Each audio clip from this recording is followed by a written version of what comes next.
Welcome back, everybody, for another deep dive. This time, we're going to get into user research, especially how it works in software development. Sounds interesting. And we've got a great source for this one. It's this newsletter by Dorothy. She's got experience on both sides as a user researcher and also as a product manager. Oh, that's cool. Yeah, and it kind of shows just how important this whole thing is, right? Like, Yeah. no matter what your job is. I was thinking the same thing. Yeah, understanding your users, that's got to be the foundation. For sure. Otherwise, you're just building stuff nobody wants, right? Yeah. Anyway, Dorothy talks about these two main types of research that software companies use. Quantitative and qualitative research. Okay, now those sound familiar, but remind me. It's like two sides of the same coin. You need both for the full picture. Got it, got it. Quantitative is all about the hard data. So like numbers, charts, Yeah. that sort of thing. Yeah, exactly. Think surveys, usage stats you're measuring, you're looking for trends. Okay, so if I'm a company and I want to know if people would actually use a new feature, that's when I do quantitative research. That's one way to use it. You're testing your assumptions about what users do, basically. Like Dorothy gives examples of measuring brand awareness, seeing how your brand is doing out there, or doing those pricing studies. Yeah, to find the right price point. That's smart. Yeah.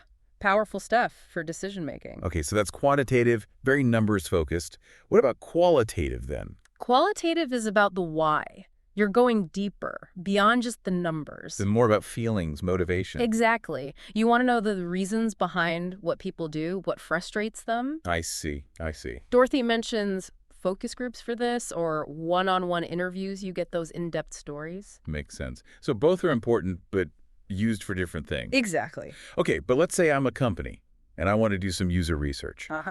How do I actually start? What are the steps? Well, Dorothy lays out a pretty clear process. It's almost step by step. Anyone can follow it. Okay, walk me through it. So the first thing is, gotta define your objective. So look at the goal here. Right. Are we trying to figure out a problem users have, or are we testing a feature we've built? You need that clarity first. Otherwise, you're just collecting data aimlessly. Right? Yeah, exactly. It's like you need a destination in mind before starting a road trip. Just that analogy. Then, next step, targeting the right user. Okay, so not just asking anyone. Imagine you're building a video game for teenagers. Makes no sense to only get feedback from grandma, right? Uh-huh, yeah. Your results would be all over the place. So how do you choose who to talk to?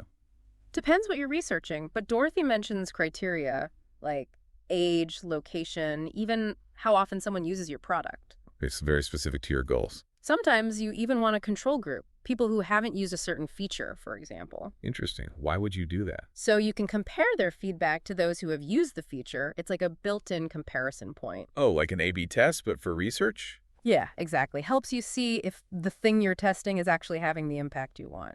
Cool. All right, so you've picked your target users. What's next in the research process? Now you got to craft your tools. Like, we're going to need surveys, right? Yeah, to ask people questions. So you could create what are called screening surveys. This lets you filter out people quickly who don't fit what you're looking for. Saves a lot of time. Makes sense. Get those right people in right away. Yeah. And then what about the, actual questions you ask? For quantitative research, you need those formal questionnaires, got to be organized, multiple choice, single choice. Right, right. And then open-ended questions, too, to get some more detail from people. Got it. So a mix of things. Now, qualitative, that's different. How so? You'll be using what are called interview guides, sometimes called discussion guides, too. Okay, what are those for? It ensures when you're having these long conversations with people, you hit on all the key topics, Keeps the researcher on track. Like a roadmap for the conversation. Exactly. Keeps things focused. So lots of prep work goes into this, even before you talk to anyone. Dorothy, she really stresses that. Have everything ready ahead of time. Makes sense. What else do you need to have figured out? Clear instructions for the researcher themselves. What are the goals, the steps? What should the participant be doing? Right. And a lot of times you'll also need prototypes. Could be simple sketches, could be a clickable mock-up on the computer. Ah, so people can actually experience the thing you're testing. Yeah. And, of course, you got to capture what's happening, so recording equipment, whether it's a Zoom call or something else. Important to catch those reactions and stuff. Oh, and I found this interesting. Dorothy mentions using incentives, like gift cards. Oh, smart. Makes people want to participate. Yeah, everyone likes a little something for their time. Okay, so we prepped everything, but how do we actually find these people to participate? Early on, companies might hire market research firms. They'll find the right people for you. But later on, as the company grows... They can just reach out to their own users. Exactly. Way more efficient. All right, so we've got our participants lined up. Tools are prepped. What happens during the actual research itself, like the interview or the test or whatever it is?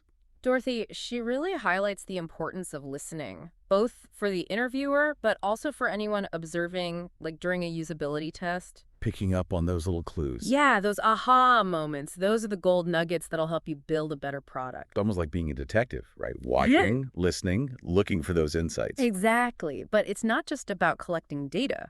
It's about turning it into something actionable.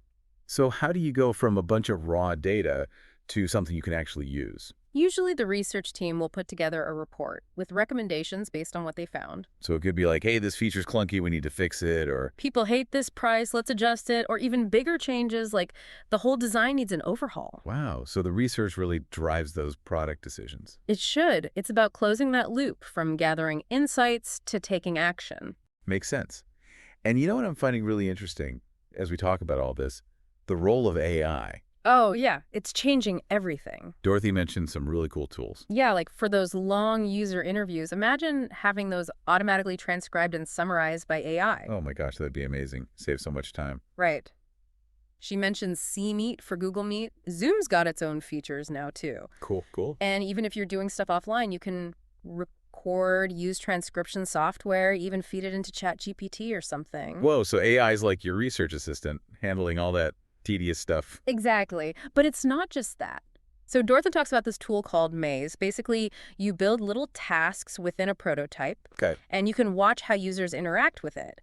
The platform gives you all this data, completion rates, clicks, heat maps. Yeah, it's like seeing the user experience through their eyes. And the best part, Dorothy's like, go try it yourselves. I'm sold. I'm adding that to my list. It's amazing how much tech is changing this research process. It really is. This has been fascinating so far. Different types of research, the whole step-by-step, even how AI is getting involved. It's clear this stuff is more than just a nice to have. Yeah, it's essential if you want to build something successful. And I'm really impressed by how structured and organized Dorothy's approach is. I agree. It makes it feel way less daunting, even for someone new to this. And we challenged you, our listener, to think about how you would use these principles. Whether it's in your work or even your personal life. Exactly. So before we wrap up, just want to thank you for joining us on this deep dive. Always a pleasure. We hope you found it insightful. We definitely did. And remember, everyone, never stop learning. There's always something new to discover. Keep those brains buzzing. Until next time, folks.